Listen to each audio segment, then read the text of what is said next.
네, 그럼 익명 처리에 대해서 좀 알아볼게요.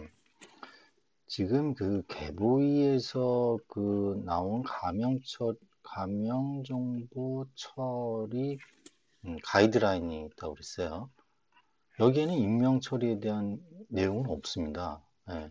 그러면 이제 익명 처리는 뭐냐라는 걸 어디서 봐야 되냐면 금융 분야 가명 익명 처리 안내서를 기준으로 제가 강의를 하려고 그래요. 자, 그 익명 처리와 익명 정보 법적 근거를 좀 볼게요. 이게 개인정보는요, 공부하기가 좀 쉽지 않아요. 이게 참, 좀 획일되게, 서로 같은 법을 이렇게 적용하면 좋은데, 이게 좀 가버넌스에 대한 게 있어갖고, 자기 뭐라 그러나? 영역, 리전, 뭐, 이런, 뭐 나발이죠? 속된 말로.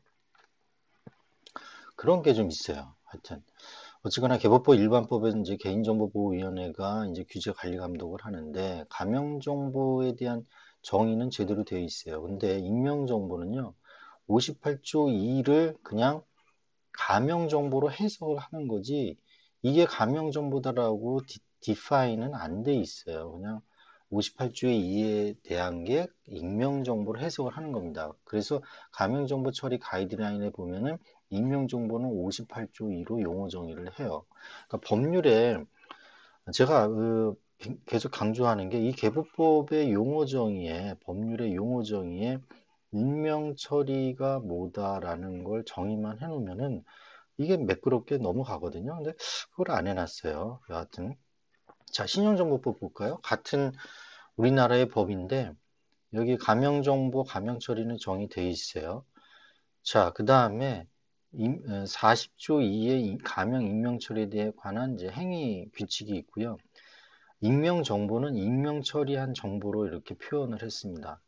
그런데 중요한 거는 요 익명 처리에 대한 용어 정의가 돼 있다라는 거예요. 이게 신용정보법 제2조 정의의 17호를 보면 여기 익명 처리란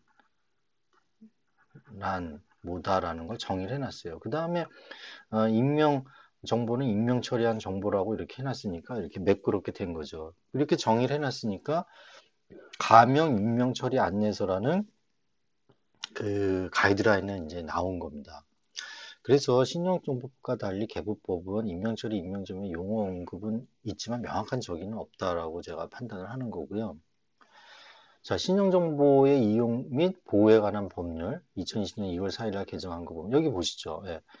2조 의 17호를 보면 익명처리란 이렇게 돼 있죠. 그 다음에 가명 익명처리한 행위기치 해갖고 익명처리한 정보의 항목은 뭐다. 이게 이제 익명정보를 의미를 하는 겁니다.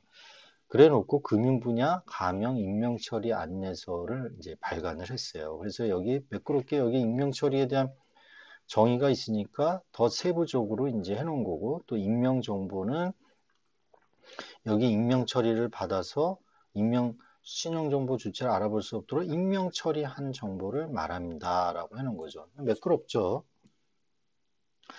자, 어쨌건 이 익명 처리는요, 이 프라이버시 보호 모델까지 한 거를 익명 처리라고 금융 분야 가명 익명 처리 안내서에서는 그렇게 디파인을 하고 있습니다.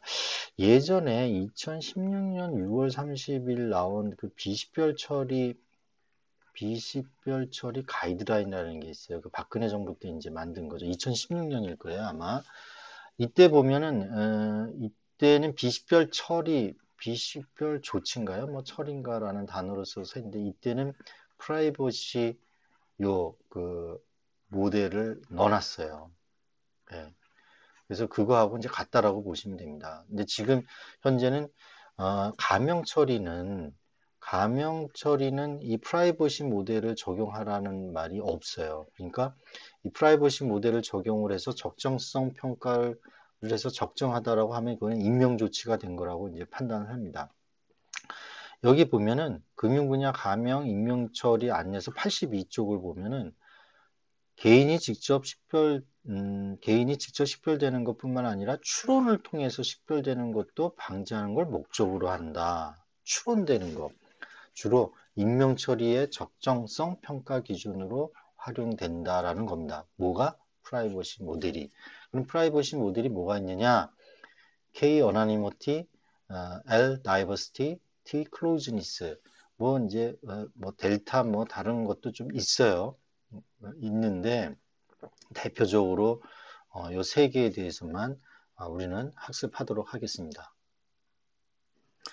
자, 그래서 이 표는 제가 좀 그림을 그린 건데, 자, 어떤 개인정보 처리자가 있어요. 처리자가 있으면 이 처리자가 보유하고 있는 그 개인정보의 그 DB가 있는데, 뭐 레코드가 뭐 한 10,000건이 된다라는 거예요. 그럼 이거를 가명 처리하고 싶은 건지 익명 처리하고 싶을 건지 본인이 판단을 할 겁니다. 나는 가명 처리를 하겠다 그러면 가명 정보 처리에 관한 그 가이드라인을 보고 처리하면 돼요. 거기 자세히 나와 있죠. 그죠? 예. 보호위원회에서 나온 그 가명 정보 처리 가이드라인을 보고 이렇게 처리하면 돼요. 예? 가명 처리 기준이 있고 요 방법론 테크니컬한 거는 이제 뒤에서 우리가 배울 거고요. 그 다음에 이게 A가 했고 그다음에 B가 있으면 결합은 예, 이 전문기관 결합 키 기관도 있죠. 기사 이제 기사의 뭐 결합키 주고 결합 그 연계 정보만 결합키 말고 그러니까 그 일련 번호 있죠. 그거 그렇죠. 일련 번호 결합된 그 정보를 연계 정보만 이제 주는 거죠. 그 기관 시행에 전문 기관에게. 그럼 그 일련 번호 연계된 게 있으니까 그거에 대해서 레코드를 이제 붙이기만 하면은 연계되는 건 아닙니까? 그래서 그거를 이제 뭐 3자 제공한다든지 또는 AB 기관에 이제 반출을 할 거라고요. 반출할 때 반출 심사위원회를 이제 거치게 돼 있죠. 이게 이제 반출 심사위원회라고 보시면 이제 되겠습니다. 자, 이런 과정은 가명정보 처리 가이드라인에 따라서 이제 하시면 돼요. 그럼 익명 처리는 어떻게 할 거냐? 익명 처리는 그거는 여기 금융 분야 쪽을 또 봐야 돼요. 금융 분야 가명, 익명 처리 안내서를 보고 해야 되고 거기 가명 처리를 이제 보는. 내가 금융 쪽에 있다 그러면 그 안내서 한 개를 가지고 다 뭐 가명 처리도 하고 익명 처리도 하고 그다음에 거기는 전문 기관이 데이터 전문 기관이었나요? 네, 데이터 전문 기관에 여기 이제 결합 전문 기관이고 데이터 전문 기관에 이제 의뢰해서 이제 하면 됩니다. 어쨌든 그 금융 분야가 아닌 뭐 정보통신이라든지 기타 단체라든지 이런 데는 익명 처리하고 싶으면 또 다른 이제 그 가이드라인을 보고 해야 되는 거죠. 그래서 여기 익명 처리를 하게 되면 바로 프라이버시 보호 모델을 적용을 해서 적정성 평가를 하게 해서 통과가 되면은 개인정보가 아니니까 이거는 규제를 받지 않죠. 그래서 마음대로 이제 사용할 수가 있습니다. 예, 쉬었다가 계속 진행하겠습니다. 수고하셨어요.